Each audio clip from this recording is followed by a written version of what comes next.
the lunchtime book club. Grab a chair now and fill your cup. It's the lunchtime book club with Mark.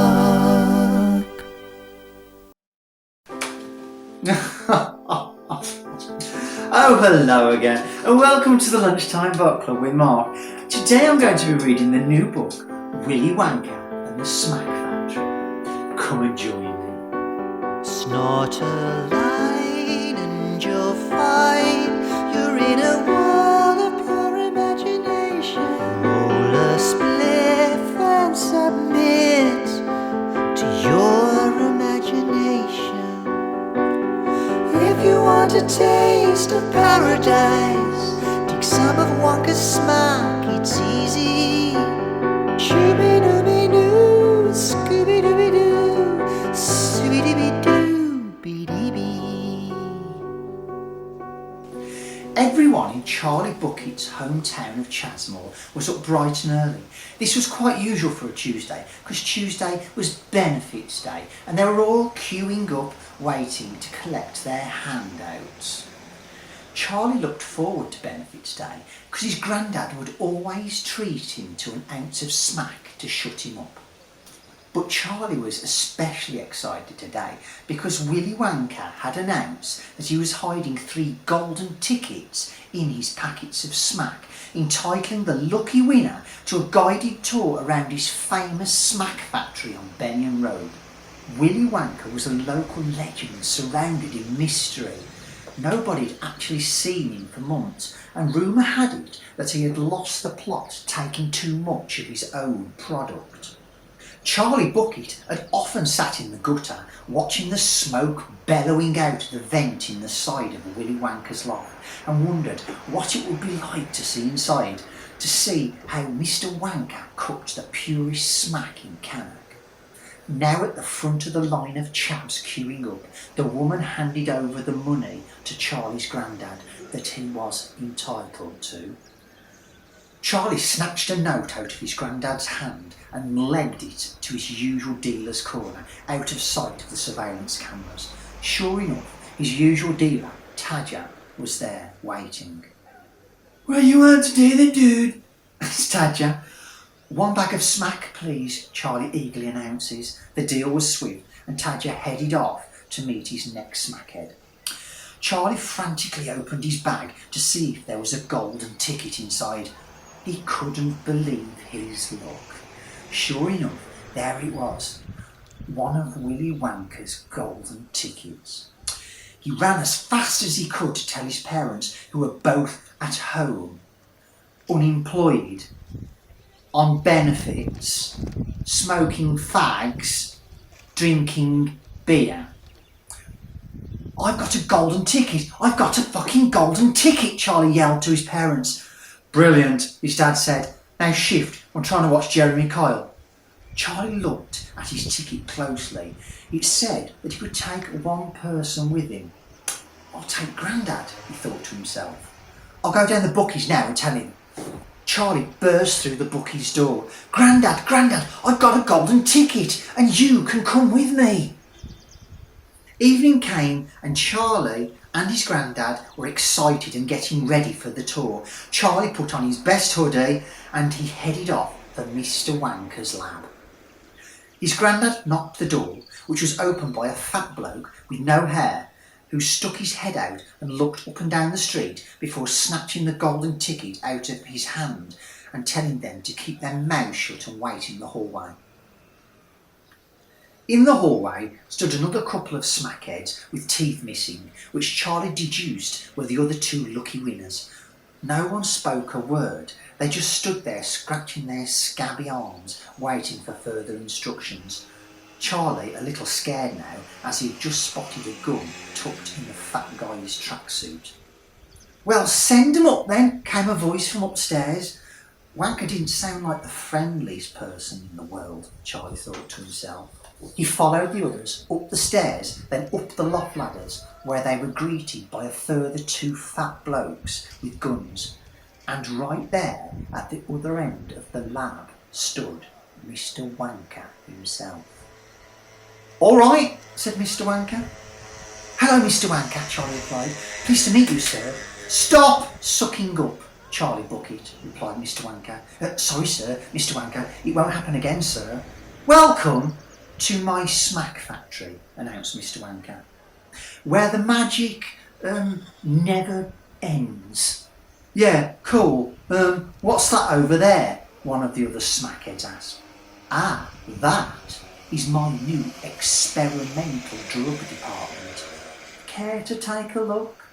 Invites Mr. Wanker. They all shuffled over to the table, which was covered in glass beakers and shit, and pots containing various powders. What's this? Asked the scabby smackhead next to Charlie. That is my latest invention I'm working on.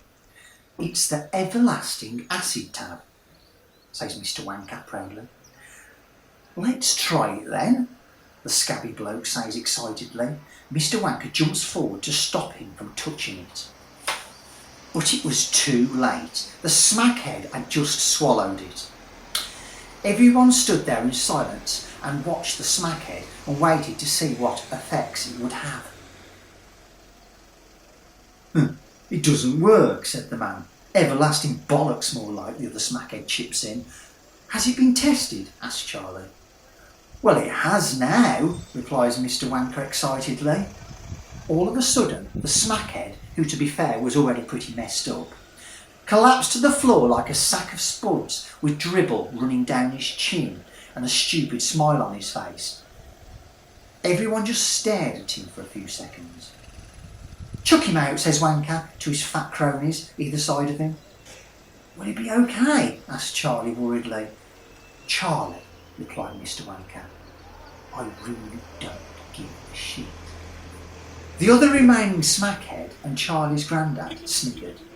Anyway, moving swiftly on, continued Mr. Wanker, walking to the next table. And what's this lot? The other remaining smackhead asked, looking at the table, which was covered in little white discs with holes in the middle. Are those polos? You'll make a mint off them. Ha, ha, ha, said Mr. Wanker. Let's just say that if you take one of these on the dance floor, you'll be dancing like a bell end. The smackhead starts laughing, but Wanker has a straight face. Charlie looks backwards and forwards between the two of them. Well, let's give it a blast then, says the smackhead, grabbing a handful of them and swallowing them whilst firing up his phone's MP3 player on loudspeaker. One would have been enough, you knob, Mr. Wanker says, shaking his head. But it was too late. The guy was dancing away to the ridiculous shite he called music that was emanating from his phone. What is in them? Says Charlie. My dear boy, there is nothing in them. They are indeed just polos. I was winding that twat up, replies Mr. Wanker. Then why is he dancing like a bell end? Asks Charlie. Well, that is simply because he is indeed just a complete bell end, Charlie, smiles Mr. Wanker. Chuck the scumbag out, Mr. Wanker says to his cronies. Well, Charlie, it looks like it's only you left, says Wanker. Well, would you just look at the time, says Charlie's granddad. Thanks for having us, Mr. Wanker. We really must be off now. Wanker must have selective hearing, whispers Charlie to his granddad, as Wanker had completely ignored what his granddad had just said and called them over to the other side of the room, which was brightly lit by fluorescent tubes. Charlie felt a little more relaxed at what he saw. It just looked like small orange trees covered in fruit. And what are we supposed to be looking at now? Asked Charlie's granddad. Oh, nothing. Nothing but my latest invention / product, announced Mr. Wanker. You mean to tell me you have invented oranges, Mr. Wanker? Well, if I were you, I'd get myself down that patent office and get that invention of yours patented quick as, said Grandad. Lol, said Mr. Wanker, but these aren't just any old oranges. See, I genetically modified the orange seeds that these trees were grown from with the DNA of the opium poppy, aka heroin, aka smack, my learned friend. See, I didn't bring you here just for the tour, Charlie. I'm looking for someone like you, Charlie, to be the face of my new smack oranges. I can picture the advertising slogan now. Charlie says, orange is the new smack. Is that a joke, says Charlie. Yes. Now piss off, the tour's over, says Mr. Wanker. End.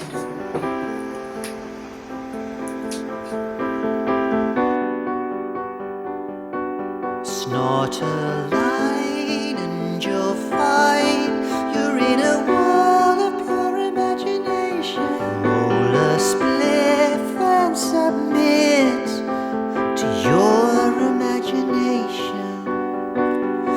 If you want a taste of paradise, take some of Wonka's smack, it's easy. Shimmy